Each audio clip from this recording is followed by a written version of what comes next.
हमारे प्रोफेसर मोहम्मद हफीज की तो बात ही कुछ और है। वो जब T10 लीग में आ जाते हैं तो पूरी दुनिया हैरान रह जाती है। हफीज ने एक और बहुत बड़ा कारनामा सर अंजाम दिया है दोस्तों, वो भी खास तौर पर इंडियन बॉलर अश्विन, जो कि पाकिस्तान का तारीखी दुश्मन था। और उसी अश्विन को मोहम्मद हफीज ने एक ओवर में 6 छक्के लगाए। ये किस तरह मुमकिन हुआ, आगे चलकर हम आपको इस वीडियो में सब कुछ डिटेल से बताएंगे। लेकिन अगर आप समझते हैं कि हफीज इस वक्त दुनिया का बेहतरीन बैट्समैन है तो नीचे कमेंट बॉक्स में हमें जरूर बताइए और इस वीडियो को लाइक कीजिएगा, हमारे इस चैनल को जरूर सब्सक्राइब कीजिए। दोस्तों, हफीज ने 61 रन बनाए, वो भी सिर्फ और सिर्फ 21 बॉलों पर। ये तो अपने आप में एक बहुत बड़ा रिकॉर्ड है और अपनी टीम को एक जारहाना और नामुमकिन तरीन मैच जितवा दिया। हफीज ने ये कारनामा सर अंजाम देकर पूरी दुनिया को अपने बैटिंग के जादू से पागल बना दिया। दोस्तों, मोहम्मद हफीज ने यह कारनामा पहले मैच में भी अदा किया था। T20 का जो पहला मैच हुआ था उसमें मोहम्मद हफीज ने अपनी टीम को नामुमकिन में जितवाया था। दोबारा मोहम्मद हफीज ने जो आज कारनामा सर अंजाम दिया है वो तो तारीफ के ही लायक है। ये बात तो आप लोगों को माननी ही पड़ेगी। दोस्तों, आज की तारीख में मोहम्मद हफीज दुनिया का एक बेहतरीन T20 प्लेयर है और इसका सबूत Mohammad Hafeez day by day अपनी इनिंग से दे देते हैं। साथ में एक और अजूबा हुआ, रविचंद्रन अश्विन जो कि इंडिया का एक टॉप बॉलर है, वो दुबई गया है T10 लीग देखने। वो दुबई में किसी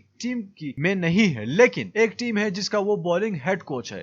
तो हफीज ने उनको बुलाया प्रैक्टिस सेशन के दौरान कि आ जाओ मुझे बॉलिंग करो। तो रविचंद्रन अश्विन ने जब हफीज को बॉलिंग कराने की कोशिश की तो हफीज ने एक ओवर में रविचंद्रन अश्विन को 6 छक्के लगाए। ये प्रैक्टिस सेशन के दौरान ये वाकया पेश आया। अगर रविचंद्रन अश्विन का किस्मत चमक उठी, अगर वो सचमुच असली गेम में होता, तब भी मोहम्मद हफीज अगर उसको 6 छक्के लगाता तो फिर इंडिया की तो देखने वाली बात हो गई। अब इंडियंस इस बात को नहीं मानेंगे क्योंकि वो बोल रहे हैं प्रैक्टिस सेशन के दौरान क्या होता है। क्यों प्रैक्टिस सेशन के दौरान अपना अश्विन मुकम्मल तौर पर रेडी नहीं थे या वो बच्चों वाली गेंदें करा रहे थे? तो रियल मैच में भी इस तरह बॉलिंग कराते हैं और प्रैक्टिस सेशन के भी दौरान इसी तरह बॉलिंग कराते हैं। तो हफीज ने एक बहुत बड़ा कारनामा सर अंजाम दिया है। हफीज के लिए इस वीडियो को लाजमी लाइक कीजिए, चैनल को सब्सक्राइब कीजिएगा। मैं मिलना चाहूंगा आपसे अगली वीडियो में, तब तक के लिए इजाजत दीजिए। अल्लाह हाफिज।